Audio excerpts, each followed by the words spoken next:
o nosso professor aqui, que é o Rodrigo Silva, o Instagram dele é @Rodrigo Silva, de Arqueologia, o nosso professor aqui, teólogo, e ele vai explicar toda essa história que a gente não consegue entender. Palestino, judeu, israelense, é uma confusão, é um caldeirão, ali está tudo, e esse é o homem que mais entende sobre esse assunto, está sempre lá fazendo arqueologia, tem o canal dele do YouTube, que é um grande sucesso, e nosso parceiro aqui na Jovem Pan. Como é que a gente pode simplificar e explicar para as pessoas que estão acompanhando o programa e estão vendo agora pela primeira vez esse momento que você já conhece muito bem, né? Quando eu até falei, para mim é um prazer, entre aspas, de estar com vocês, mas não por essa temática. Sim, ele está discutindo outras coisas aqui.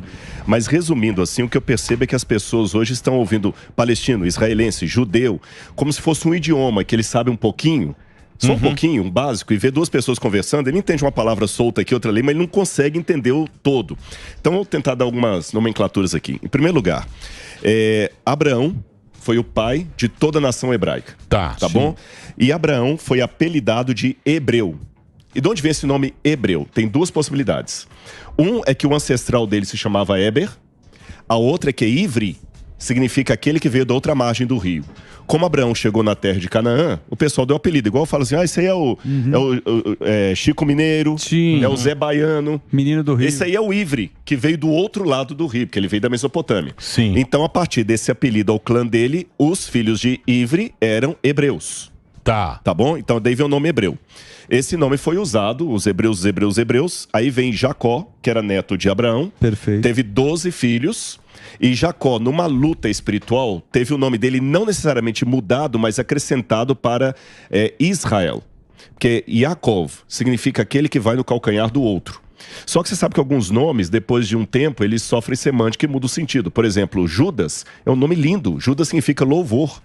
Mas como Judas traiu Jesus, agora eu falei, isso é um Judas. Judas passou a ser traidor. Então Jacó passou a ser enganador, mesmo que etimologicamente não tenha sentido. Os 12 filhos de Jacó também eram chamados de 12 filhos de Israel. E aí, quando eles saem do Egito e vão para a terra prometida, eles são chamados de as 12 tribos de Israel e israelitas. Tá. Aí, fechando o nome para chegar nos palestinos, quando vem a época do cativeiro da Babilônia, o que havia acontecido? Os assírios haviam destruído 10 tribos de Israel do norte. Só sobraram 2. A tribo de Judá e a tribo de Benjamim, que era desse tamanhozinho. Então, a partir de então, como a maioria das tribos apareceram, todo mundo foi indistintamente chamado como se chamavam os da tribo de Judá. Judeus. Agora já não é mais da tribo de Efraim, judeus. Assim vem os judeus, e agora, quando criou o Estado de Israel em 48, aquele que é cidadão dali é israelense, não israelita, como era no tempo da Bíblia. Então eu dei um resumão da parte de Israel e depois posso falar da parte dos palestinos que você quer falar aí. Não, eu ia te perguntar, que tem a ver com Não sei se ficou clara a explicação. Ficou ótima. Ontem o Maduro, não sei se você viu o Nicolás Maduro, ele falou que Jesus era palestino e que ele foi crucificado pelo Império Espanhol. Nossa. Eu não conheço tanto quanto você, mas me pareceu bastante... Bastante o quê? Bastante... Tem um nexo. Como que eu posso fazer? Um negócio meio surreal. Gente, assim. mas que ele falou isso. E eu queria que você explicasse, assim... Vamos lá. Eu vou falar uma coisa que vai parecer até polêmico. Sabe que o palestino, na verdade, não é palestino. Eu vou explicar por quê. Um exame de DNA que foi feito com a população palestina descobriu, e quero deixar bem claro aqui que eu não quero fazer nenhum tipo de atropelo aos palestinos, acho que está deixando bem claro o programa em todas as nossas falas. Não há guerra de Israel contra a Palestina, é uma guerra de Israel contra o Hamas. Boa. E eu tenho amigos palestinos, eu estou em contato direto, tenho amigos palestinos que estão sofrendo tanto quanto os judeus. Sim. Na mão do Hamas, que é terrorista. Sim. Tá certo? Vamos deixar isso bem claro. Mas falando agora de etnia, exames de DNA foram feitos nos palestinos e descobriram o seguinte: os palestinos vêm da África subsaariana. E eles chegaram na região da Ásia, provavelmente levados como escravos de grupos ismaelitas que eram árabes. Então o palestino não é árabe, e ele foi levado para ali, a ancestralidade dele é da África subsaariana. Os filisteus, que ocupavam a atual faixa de Gaza, vêm da região do Mar Egeu. Tá bom? Então, os filisteus vieram do Mar Egeu. os palestinos, que não tinham esse nome, era um grupo que veio da África subsaariana. Então, como é que eles foram chamados de palestinos? Em 132 a 135 de nossa era, houve uma guerra em Israel, comandada por um líder revolucionário chamado Bar Kokhba. E Bar Kokhba levantou contra os romanos, e o imperador de Roma na época era Adriano. Foi ele, né, que deu... Ele, exatamente, ele sufocou, e para poder vingar dos judeus, ele mudou o nome da terra para Síria-Palestina. Certo. E o que é Palestina? Vocês sabem, só para o pessoal de casa entender, há uma diferença entre tradução e adequação ao idioma. Por exemplo, se eu digo assim, eu vou te enviar um correio eletrônico, eu estou traduzindo o inglês e-mail. Uhum. Mas quando eu falo, eu vou te enviar um e-mail, eu estou aportuguesando. Isso. Você entendeu? Isso. Então, houve uma latinização da palavra hebraica Peleshet, que significa filisteu. E como é que você latiniza isso? Filisteu, palestino. Então, a nome Palestina, Síria-Palestina, significa a terra dos palestinos, porque em hebraico, ou dos filisteus, porque em hebraico a letra P e a letra F é a mesma, só colocar um pontinho dentro, Palestina ou Filistina. Então, esse nome Palestina, etimologicamente falando, significa terra dos filisteus. Só que o palestino não é filisteu. Não sei se ficou claro isso. Sim, ficou. Esse nome foi dado por Roma para aquele grupo ali. Então é bom deixar isso bem claro. E eles não são árabes, não são filisteus. Eles são um grupo que veio da África subsaariana e ganhou o título artificial de palestinos dado por um imperador romano. Mas você trouxe toda essa etimologia... Que século foi isso? O Adriano? 132, segundo século 132, segundo século segundo. Século 2 da nossa era. Não, Entendeu? Então esse nome foi um nome artificial. E eu não estou ofendendo ninguém, isso aqui não é nenhuma maneira. Sim, essa é a história, É como chamar os índios de índio. Sim. Porque eles pensavam que estava chegando às Nas Índias. Índias. Aí colocou o nome do índio de índio, mas o índio não é índio. Ele não é das Índias. É porque vem uma discussão, né, histórica, territorial e quem chegou primeiro. Por isso você trouxe Abrão, né? Exatamente, veio Abrão. Mas é importante falar também, né, que o Abrão teve 2 filhos, o Isaac, né, e teve um filho com a Agar, que era a serva dele, que é o Ismael, certo? Naquele local, onde está o muro, né, do rei Salomão, tinha também a parte que foi os muçulmanos consideram também muito importante, que é o Monte das Oliveiras. Eles são próximos dos lugares. Não, na verdade, só corrigindo, não é o Monte das Oliveiras, é o Domo da Rocha. Domo da Rocha. Porque o que acontece? A cidade de Jerusalém não é mencionada no Alcorão. Não é mencionada. Quando Maomé começa a pregação do Islã, é bom deixar isso claro aqui, quem apoia Maomé no início, quando ele estava sendo perseguido em Meca, eram judeus. Perfeito. Família de judeus, porque ele defendia o monoteísmo, então vão ajudar alguém que está defendendo o monoteísmo. E cobrava menos. Quando Maomé... Isso foi muita... Maomé ele cobrava menos. Cobrava menos, claro.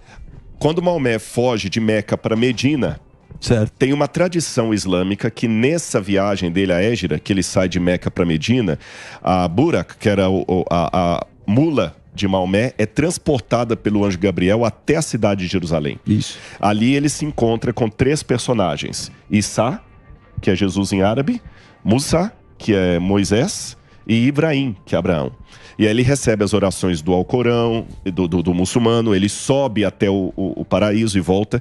A partir dessa tradição, Jerusalém torna-se a 3ª cidade sagrada dos muçulmanos. A primeira é Meca, a segunda Medina, a Meca onde está a Caaba, e a 3ª é Jerusalém.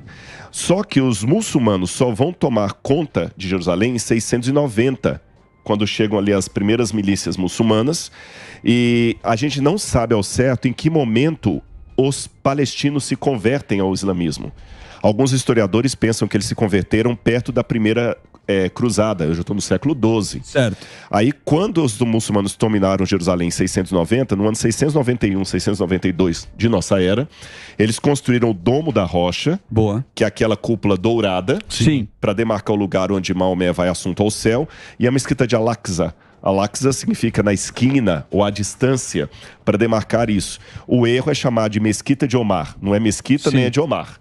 É o Domo da Rocha. Então aquele lugar é justamente onde no passado Abraão levou Isaac em sacrifício, e onde no passado Salomão construiu o templo. Onde ele veio, que é a pedra onde ele ia matar o Isaac, o anjo veio lá. Só que na tradição islâmica, O filho do sacrifício não foi Ismael, foi Ismael e foi no outro. Nessa frase do Emílio, Ei, Rodrigão, você manja. Nessa frase, você manja. Te ouvir é uma aula, você sabe tudo. A nossa geração está evoluindo, está chegando uma nova geração. E eu acho que vai ser muito mais difícil daqui para frente as pessoas acreditarem no Apocalipse, na volta de Jesus.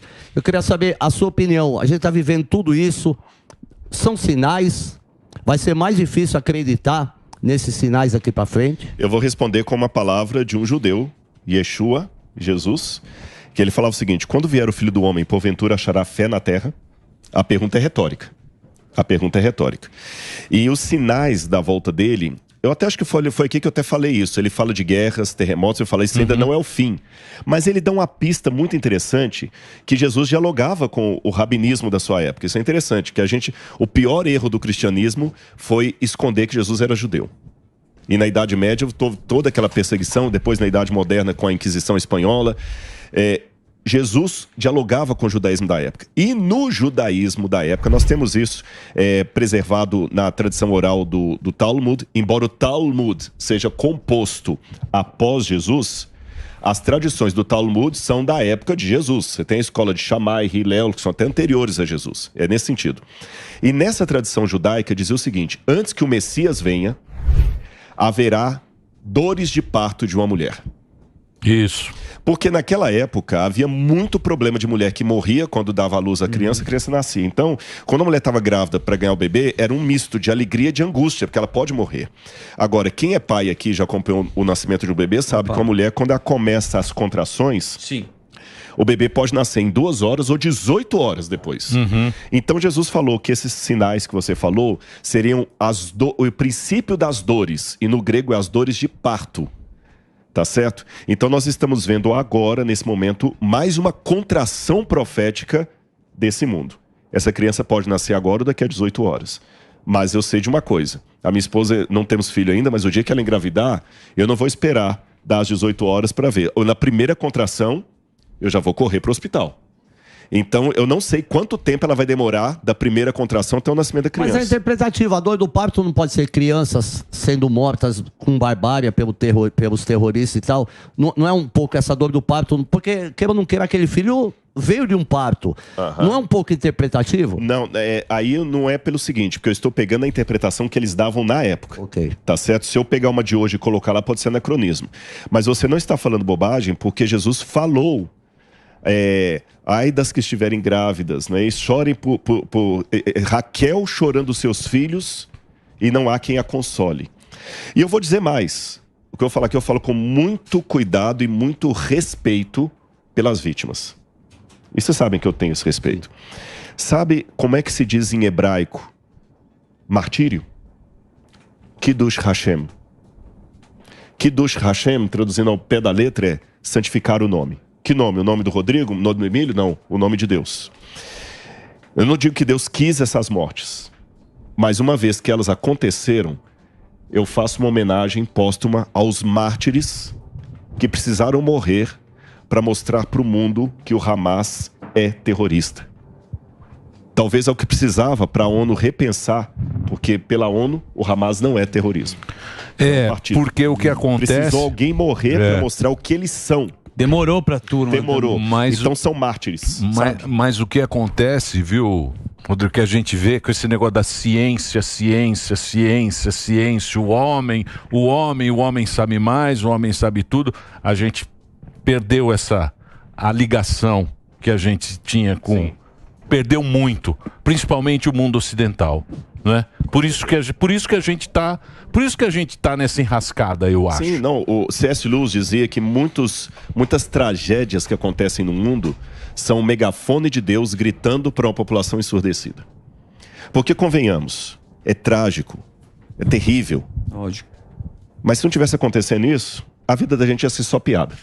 Boa. Não, nada contra a piada. Eu até digo, se o homem não sabe rir de uma boa piada, desconfie da religião dele. Obrigado. Mas vocês sabem, a vida não pode ficar só de piada, senão você não leva a sério. Pois é. E as pessoas não estão levando a vida a sério. Ô Rodrigão, você que é bom de cronologia, a gente fala tanto, né, do Hamas e agora ele consegue ser classificado como um grupo terrorista. A origem do Hamas, como é que foi? O Hamas começou em 1987 E, aliás, eu falo mal do Hamas para proteger os palestinos que sofrem na mão do Hamas. E eu falo isso como testemunho ocular de amigos palestinos que falaram isso. Eu não li isso no Google. Não, tá certo? O Hamas é o seguinte, o Yasser Arafat, apesar de também ter muita hostilidade, às vezes, na fala dele, o Yasser Arafat queria a paz. O Yasser Arafat tinha o partido do Fatah. O partido do Fatah. Nos anos 80, né? Nos anos 80. Mas os caras também... Até antes. Falam que ele era marqueteiro. Mas fala que ele falava, não sabe se ele mentia em árabe ou em inglês. Exatamente. Mas de qualquer maneira, estavam tendo quase um acordo. Que foi o negócio de Yitzhak Rabin com Bill Clinton. Exatamente. Shalom Havel. E lembrem, quem matou Yitzhak Rabin não foi um palestino. Sim, foi um fundamentalista. Foi um fundamentalista judeu. Sim. Então nós temos dos dois lados os extremistas. Certo. Tá bem? A gente não pode esconder isso. Lógico. Quando o pessoal começa a falar o seguinte, a Palestina tá oprimida, eles não estão mentindo de tudo, porque tem grupos que realmente oprimem. A gente não nega, Israel não nega isso. Tem no lado ali que eram assentamentos que alguns israelenses estão forçando a barra e não estão deixando. Isso é verdade. Tem grupo ortodoxo em Israel que não considera Israel como Estado. Tem cristão que passa na cidade velha de Jerusalém e alguns cospem em cima das crianças a cuspir. Eu não apoio isso. Agora, por outro lado, não conto outro detalhe. 87, quando o Hamas cria o partido, o Hamas ele vem de um braço da Irmandade Muçulmana, que já tinha tentado um golpe de Estado no Egito e ficaram no poder um pouquinho. Certo. E eles queriam promover a Sharia, que é a radicalização dos ensinos muçulmanos. A Sharia foi promovida também no Irã, embora o Irã venha de um grupo xiita. E a Irmandade Muçulmana Nossa, fugiu, não, deu branco agora. A Irmandade Muçulmana. Os xiitas e os sunitas, obrigado. Eram sunitas. Então, o Hamas é um grupo que sai da Irmandade Muçulmana e quer implantar a Sharia, por exemplo, na Palestina. Porque na Palestina as meninas não são obrigadas a usar véu. Tá certo? As mulheres podem estudar. A Palestina é desenvolvida nesse sentido. A mulher pode estudar, pode dirigir carro e tudo. Eles queriam colocar isso na marra. É mais pensamento talibã, né? Não, mas são muito semelhantes. Radicais. Então eles assumem o poder, tiram o Fatah do poder, dominam. E aí vem muito terrorista de lá para Israel e de Belém. Eu estava em Israel quando eles construíram o muro. Eu lembro o pessoal criticando. Olha que vergonha para Israel. Berlim derrubando o muro, Israel subindo. Só que é o seguinte, os terroristas vinham de lá. Então eles cercaram o muro para evitar que os terroristas viessem. E de fato, o povo ficou assim, fechado e numa situação chata ali na faixa de Gaza, ficou. Porque esse muro, eu estou falando de um território de 30 quilômetros por 10 quilômetros. Imagina 2 milhões de pessoas vivendo dentro de um espaço de 20 por 30 quilômetros, tá certo? Com escassez de quase tudo, o índice de desenvolvimento humano baixíssimo e com uma milícia dominando. Assim como alguns grupos de traficantes fazem no morro. Sim. Você entendeu? Que o morador ali sofre. E você depende, o cara faz a segurança, mas... Ele faz a segurança, mas ele obriga o cara do morro também a uma série de coisas, a guardar droga na casa dele. A rivalidade nasce daí. Exatamente. E aí, eles sofrem na mão do Hamas. Tá certo? Eles sofrem. Só que Israel respeitou. Foi na eleição que eles subiram o poder, nós não podemos tirar. Foi na eleição, eles ficam mas a eleição mais ou menos também, né? Mais ou menos. Do que? A eleição do Hamas? Sim. Não, mas você viu como foi a eleição ali? Nem contou a eleição. Claro. Teve... Só fazer um break só para rede de rádio, a gente continua. O Rodrigo Silva tá aqui, o Instagram dele é Rodrigo Silva, ele tem arqueologia, ele, tá sempre lá tem um canal, tá sempre em Israel e manja muito, hein? Olha lá, o Rodrigo Silva Arqueologia. Rodrigo Silva Arqueologia tem quase 2 milhões de seguidores para você seguir e poder entender essa confusão que é difícil pra gente entender, né? Muito. Mas ele manja muito e se você tiver dúvida, mande as suas perguntas aqui, @Programa Pânico. Rodrigo Silva tá aqui com a gente. Só o break rapidinho pra nossa rede de rádio pro Reginaldo. Vai lá, Reginaldo.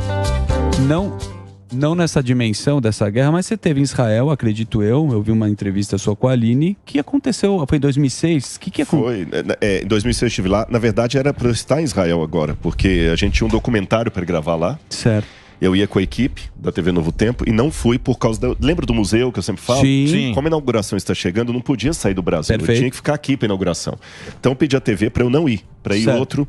E aí mandaram uma outra apresentadora, a jornalista Darleide Alves, e eles foram, e eles chegaram lá na sexta-feira. E graças a Deus acabaram de pousar no Brasil agora, no avião da FAB que veio. Pousaram em Brasília, agora já devem estar vindo para o Rio de Janeiro. Já recebi notícia que chegaram bem, graças a Deus. Então eu estaria lá. Em 2006, quando teve a guerra com o Líbano, eu estava lá. E eu saí do país, porque eu lembro das bombas caindo. Eu lembro do barulho, bum, era um barulho assim, bum. Barulho de bomba não é como a gente imagina, filme, pá, não, é um negócio meio abafado, né? É abafado. E eu vi muitos foguetes sendo enviados para a direção de Jerusalém. Eu tenho num outro celular gravado lá, eu filmava da minha janela eles vindo assim, o Iron Dome pegando, dava um, sabe? Eu lembro o barulho de sirene, a gente indo para a parede, ficando assim na parede, assim. Depois eu posso até mostrar para vocês, eu tenho algumas cenas. Tem todo um protocolo, né? Todo um protocolo. Mas é triste. Eu digo o seguinte, dos dois lados há inocentes sofrendo. Por isso que a gente corre o risco de não rotular. O perigo é rotular. Sim. Você entendeu? Sim, todo muçulmano agora é terrorista. Não, mas ninguém... Todo sabe. A gente não pode. A guerra é contra o Hamas. Mas você está falando assim, Israel tem seus... mas eles se apropriaram já, né? Tem essa também, né, o professor? Não, eles se apropriaram. O grupo terrorista se apropriou do palestino. Não, com certeza. A voz do palestino hoje é o Hamas que tá... te dar a palavra, tem uma coisa também, gente, cuidar. O problema é que hoje, por mais que tenha esses extremos do lado de Israel, e ainda que esse extremo fosse 20 vezes maior, tá bom? Nenhuma barbárie que foi feita contra mim justifica uma barbárie que eu faça contra você. Você entendeu? Por mais que eu tenha sofrido, eu não posso autorizar qualquer violência em nome... Não, porque... Mas aí você tem que ser muito superior. Por quê? Não, mas por quê? Não, estou falando pelo seguinte, é porque o discurso hoje... É o seguinte, o Hamas tem o direito de fazer isso porque o povo está subjugado. Sim. É muito vitimismo. Você entendeu? Então, eu como negro, eu tenho o direito de discriminar todos vocês que são brancos aqui, porque eu sou negro. Então eu posso xingar a torcida, você tá entendendo? Branca. Entendi. Que eu posso fazer, porque eu sou negro, eu tô no meu lugar de fala. Agora, se você fizer qualquer coisa que eu me sinta discriminado, não pode, porque eu sou negro, o Emílio tá sendo racista. Sim. É esse ponto que eu quero colocar. Entendi. Rodrigo, você falou assim, tem extremos. Só que tem uma diferença básica, que é a seguinte. Israel é uma democracia. Sim. Os outros, e aí eu queria te perguntar, os outros que estão em volta não são. Então, Israel permite que você tenha outras religiões. E é claro que o próprio governo de Israel condena os ataques, inclusive feitos por judeus, como há exceções. Coisa que não acontece em vários comemorado.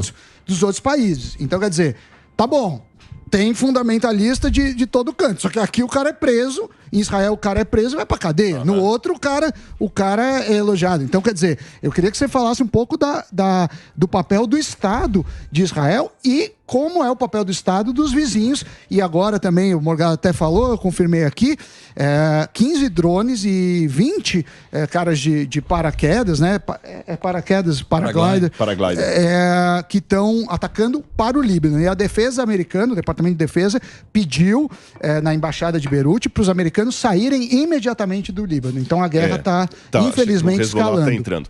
Eu vou responder a você com uma ilustração de Jerusalém. No chamado Muro das Lamentações... O Kotel. Porque os judeus mesmo não chamam de Muro das Lamentações. É verdade. Isso cristão que deu esse nome, né? Nesse muro, eu várias vezes, Rodrigo, já fui com a minha Bíblia, aquela Bíblia velha que eu trouxe aqui, orar no Muro das Lamentações.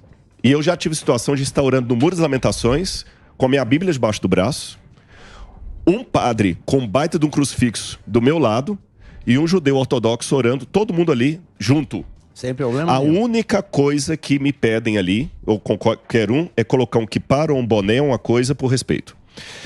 Quando eu vou ao Domo da Rocha, eu não posso entrar com a minha Bíblia. Não. Um padre que tiver um crucifixo não pode entrar. E eu já vi muçulmano aqui embaixo fazendo oração e nada acontecendo. Quando eu vou no kibbutz de Igalalon, que é na Galileia, eu já vi no kibbutz de Igalalon, ninguém me contou, não foi Google, muçulmano, colocando o motorista do ônibus que estava com a gente, colocando o tapetinho dele lá em frente à Mar da Galileia e fazendo a oração dele no tapete virado para Meca. Só isso aí já dá uma diferença. Sim. Tá certo? Segunda questão para responder. 7% dos palestinos são cristãos.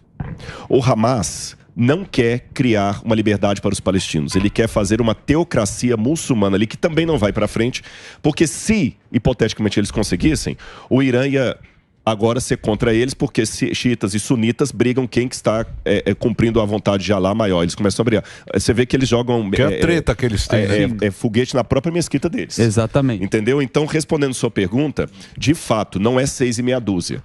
Em Israel, na Ben Yehuda, todo sábado à noite, tem um grupo de cristãos cantando ali na Ben Yehuda. Não sei se você foi lá. Fui. As ruas se cruzam, na verdade. Tem armênio, tem cristão. Não, mas digo do lado de fora, na Sim. Ben Yehuda. Sempre ninguém faz nada. Vai fazer isso num país muçulmano. Então nós temos que lembrar que eles querem destruir Israel. E de fato, não é 6 e meia dúzia. Eu só pontuei que existem também os extremos do lado de Israel, porque a acusação que é feita é que a gente nunca vê quando o erro é do outro lado, só vê do lado do palestino. Não, a gente reconhece que tem um erro do outro lado, mas está coberto de razão. Não é 6 e meia dúzia.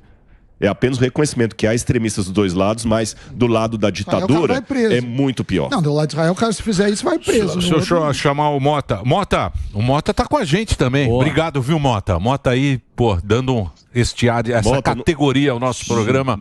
Você tem alguma pergunta? Rodrigo Silva tá aqui com a gente. Eu falar que eu não te conheço pessoalmente, mas sou seu fã, viu, Mota? Olha, eu que sou seu fã agora, Rodrigo. Olha, eu tava aqui boquiaberto. Eu tinha uma lista de perguntas para fazer, aí você foi respondendo todas. Eu fiquei sem pergunta. Porque tudo que eu ia perguntar, você já explicou. Então, quando você estava falando, eu bolei aqui uma outra pergunta que tem a ver com esse comentário que você fez. Eu acho que você está trazendo muita informação para esse debate e está trazendo uma ponderação também, que é muito importante, muito difícil num momento como esse, a gente ter ponderação. E eu queria dividir com você uma dúvida.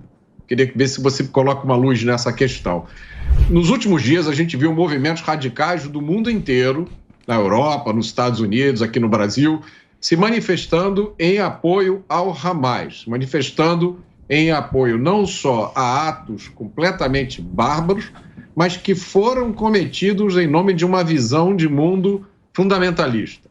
Então, eu vou te fazer duas perguntas em uma. Primeiro, o que a gente está vendo aqui, na sua opinião, é parte de um conflito maior entre Ocidente e Oriente?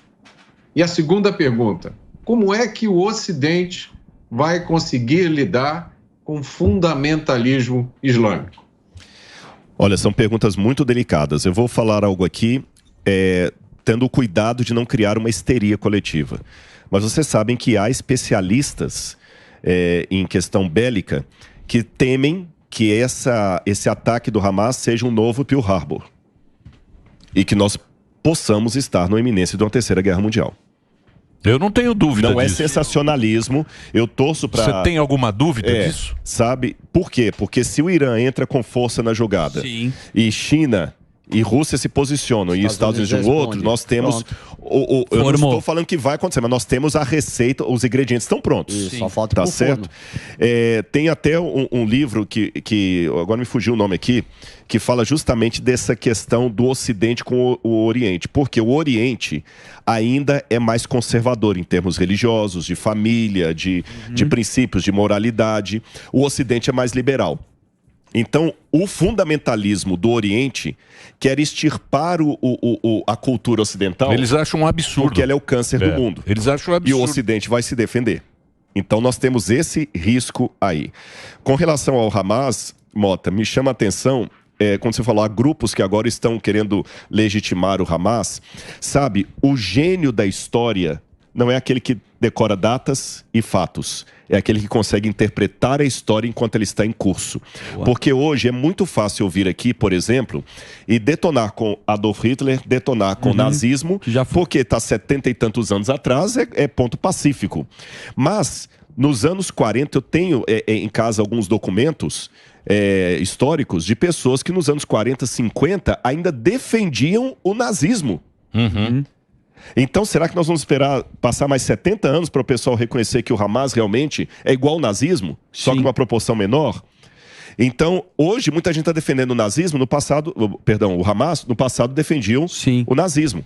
Então, repito, feliz é aquele que consegue perceber a história enquanto ela está em curso, e não apenas depois que ela virou livro na prateleira.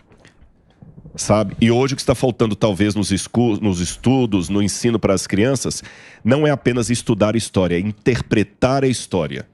Que eu possa reconhecer Hitler se ele estivesse aqui hoje, e não apenas a posteriori. Mas hoje tem as narrativas, né? Impede. E você vê, e tem parte da imprensa, porque é o seguinte, esses caras que fazem a narrativa, se você erra junto, beleza. Você pode até errar junto. A gente tá vendo isso aí, e é muito curioso. Os jornais, no começo dessa guerra, antes das imagens do povo, que estava lá filmando com o celular, antes da gente ver essa atrocidade, eles colocavam o Hamas como braço armado. Sempre colocaram. Combatente. Sempre colocar. Agora está mudando. Por quê? Porque quando eles estavam juntos, a imprensa junta, errando, beleza. Lógico. Eles erram junto, não tem problema nenhum errar junto. Né? Se a gente aqui tem uma ideia, tá errado, mas nós estamos juntos no negócio. Agora eles estão percebendo, e pode ver, o editorial ele está mudando. Tem muito jornalista que já está mudando, já está chamando de terrorista. Como se ele não tivesse visto o que o Talibã fez. É a mesma coisa. Precisou criança ser colocada Precisou em jaula. cortar a cabeça de criança. Cortar a cabeça de criança para ele admitir. Isso é louco. Entendeu? É verdade, porque aí não. Demorou, entendeu? porque o que cria? Vai falar daqui a pouco. E pode adotar. Vamos falar, é desproporcional o que Israel está fazendo. Daqui a pouco vem essa narrativa. Se essa entrevista fosse há 2 semanas atrás, falando as mesmas coisas que eu estou falando aqui, a gente já teria recebido um processo. Por isso que a gente tem que sempre defender a liberdade da internet. Porque se não tivesse a internet, ia ser só narrativa que a gente... Um ia defender um, outro ia defender outro. É isso, Mota? Por isso que eu gosto do Mota. Eu queria fazer outra pergunta aqui pro Rodrigo, que é a seguinte, Rodrigo, eu sou curioso, gosto de ler, conheço um pouco de história, mas não conheço tanto quanto você. Agora, pelo que eu me lembro, quando começou a expansão árabe, quando se criaram os califados, os árabes ocuparam lá a Península Ibérica, os judeus gozavam de uma certa proteção dos árabes, né? Porque eles eram um dos povos do livro. Eu fui a Israel, alguns anos atrás, visitei a igreja do Santo Sepulcro, me contaram que, pela tradição lá, a chave da igreja fica com uma família muçulmana. Desde quando começou esse fanatismo muçulmano contra os judeus, se a tradição árabe começou com uma tradição de tolerância? Olha, excelente pergunta, Mota. Quando a gente pega lá atrás, eu acho que eu mencionei rapidamente aqui que quando Maomé começou as primeiras pregações dele em Meca, quem apoiou Maomé contra os inimigos de Maomé eram famílias de judeus. E realmente, o islamismo por muito tempo reconheceu Israel como sendo o povo do livro, porque eles eram monoteístas. E na Península Ibérica, quando eles se expandiram ali também, os cristãos foram assim também, os judeus foram assim também bem tratados pelos muçulmanos. Acontece o seguinte... Quando Maomé morreu, já tinha uma disruptura ali no islamismo entre os sunitas e os xiitas. Quem vai dar continuidade ao trabalho do profeta? Os parentes dele ou os homens de confiança dele? Então, o sonho frustrado de Maomé é que ele nunca conseguiu fazer o grande Estado Islâmico, porque sempre tinha divisões entre eles. Porém, a confusão, a meu ver, começa no século XII. Por que no século XII? Quando a igreja na Europa começa, junto com os feudos, a mandar cavaleiros templários para atacar Jerusalém, ali começaram alguns a verem os cristãos como infiéis. É a primeira vez que o nome infiel é atribuído a cristão, e a partir do século XII, quando começam as cruzadas. Mas ainda não era uma coisa dinâmica. Quando eles estavam fora da Ásia, eles reconheciam bem os cristãos. Quando estavam em Jerusalém, eles viam os cristãos como inimigos, porque eram os cavaleiros templários, os cruzados. Então, naquela briga toda ali, sempre ficava assim. Lá eles eram rivais, mas na Europa estavam tudo bem. Quando depois os árabes são expulsos da Península Ibérica, é justamente um período que vai surgir uma outra contraofensiva dos muçulmanos. Não através de um grupo árabe, mas através de um grupo turco, os otomanos. Em 1517, eles ocupam aquela região, entendem que os cristãos são inimigos, invadem ali, tomam Istambul, que na época era Constantinopla, acabam com a Idade Média, e desde 1517 até 1917, todo o Império Otomano sempre reconhecia os cristãos como inimigos, inimigos, inimigos. Com a queda do Império Otomano é que começam a surgir essas potências muçulmanas ali na região do Oriente Médio. O Líbano é criado depois da Primeira e Segunda Guerra Mundial ali, né? O Império cai em 1920 e 21, se não me engano, com Ataturk. Aí começam esses... o otomano caiu na Primeira Guerra, né? Oi? Os otomanos caíram na Primeira Guerra. 1500, Mas ficaram o quê? 500 anos, né? Foi de 1500, mais, foi de 1517 até 1917. Quanto tempo é isso aí? Muito. Então aí, nesse aspecto, esses líderes que surgem, cada um vendo ali, começaram a ver os cristãos ocidentais como inimigos, porque eles representavam os partidos colonialistas que queriam tirar proveito deles, e aí foi se intensificando essa perseguição aos cristãos em países que queriam adotar um sistema teocrático mais forte, como foi o caso dos ayatolás lá no Irã, que antes recebiam bem os cristãos, depois pararam de receber, e hoje na Turquia há uma tolerância em termos. Sim. Porque dependendo da situação você pode ser preso por ser um cristão que está, por exemplo, praticando a pregação, proselitismo. Mas a Turquia queria entrar na comunidade europeia, né? Queria e não conseguiu. Não conseguiu, né? É a frustração deles. A frustração da Turquia hoje é não ter... Eles queriam se ocidentalizar, mas aí não foram aceitos pela... É uma... Tem problema com os armênios, tem o genocídio armênio, tem uma coisa muito triste também da Turquia, mas é uma confusão, mas né? ele citou agora, você vê, né? Israel a vida inteira, a história é só com guerra, é só um rei tentando proteger aquela terra, né? Desde Herodes, a gente vê Davi, Salomão. Agora, pulando um pouco... Jerusalém foi tomada 50 vezes. 50 vezes? O muro já... 50 vezes. 12 vezes destruída e reconstruída. Perfeito. Mas pulando um pouco a história, quando a gente citou o Holocausto, quando os judeus saem da Segunda Guerra, a ONU determina que aquele local seria, né, para os judeus, né? Eles voltam. Quando tem 1947, aí vem sequências de guerras também, né? Guerra dos 6 Dias, a Guerra do Yom Kippur. Essa Guerra do Yom Kippur, ela pode ser comparada como essa guerra que está sendo agora, porque eles estão citando muito a Guerra do Yom Kippur 50 anos depois. Você consegue fazer um paralelo? Parece que sim. Em primeiro lugar, porque... Só que no caso, os personagens eram outros. Certo. No caso do Yom Kippur, era a Síria, que queria aproveitar o momento em que Israel estava jejuando, porque no Yom Kippur, eu acho que... eu não sei se vou falar uma bobagem aqui, mas... Depois do Shabat, ou antes até do Shabat, o dia mais sagrado que o Israel para mesmo é no Yom Kippur. Mais do que o Shabat. Sem dúvida. Ninguém atende telefone, nem nada. Na época não tinha celular. 25 horas de jejum, né? Ninguém tinha... 25 horas. Ninguém tinha celular na época, mas os meios de comunicação desligados era mais fácil. Então eles chegam justamente ali, nesse dia. Só que Israel dá... Isso foi em 73. Israel dá a ofensiva, foi Davi contra Golias de novo. E lembra que não é só o Yom Kippur. Você teve na Guerra dos 6 Dias também, quando houve toda uma ofensiva dos países árabes, da Liga Árabe, contra Israel. Aliás, uma coisa importante de descrever aqui. Nem todo muçulmano é árabe. Boa. Tá bom? É importante. Eu falei Turquia, aqui Turquia não é árabe. Irã não é árabe, é persa. Tá bom? O Egito não é árabe. Irã era Pérsia, né? Pérsia. É que esses países se converteram ao islamismo e alguns deles, como é o caso do Egito, deixaram de falar o copta para falar o árabe. Tá certo? Mas a rigor, nem todo muçulmano é árabe. O próprio Irã, na época do Reza Pahlavi, não era... Passou a ser do como é que ele chama? Oh, meu Deus, que teve a guerra lá. Que os americanos... O Irã e o Iraque. Contra, sim, o Irã contra. Isso. A guerra dos Irã contra. O Irã era aliado dos Estados Unidos. Exatamente. Era aliado. Até um dos grandes problemas da história, por isso que é a questão da gente saber, é que às vezes o mocinho arma o bandido...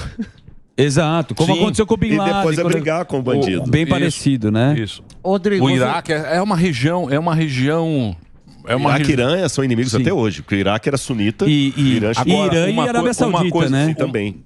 Agora é o seguinte, isso aí é espelho pra gente. A gente não sabe a consequência que possa ter aqui no Ocidente.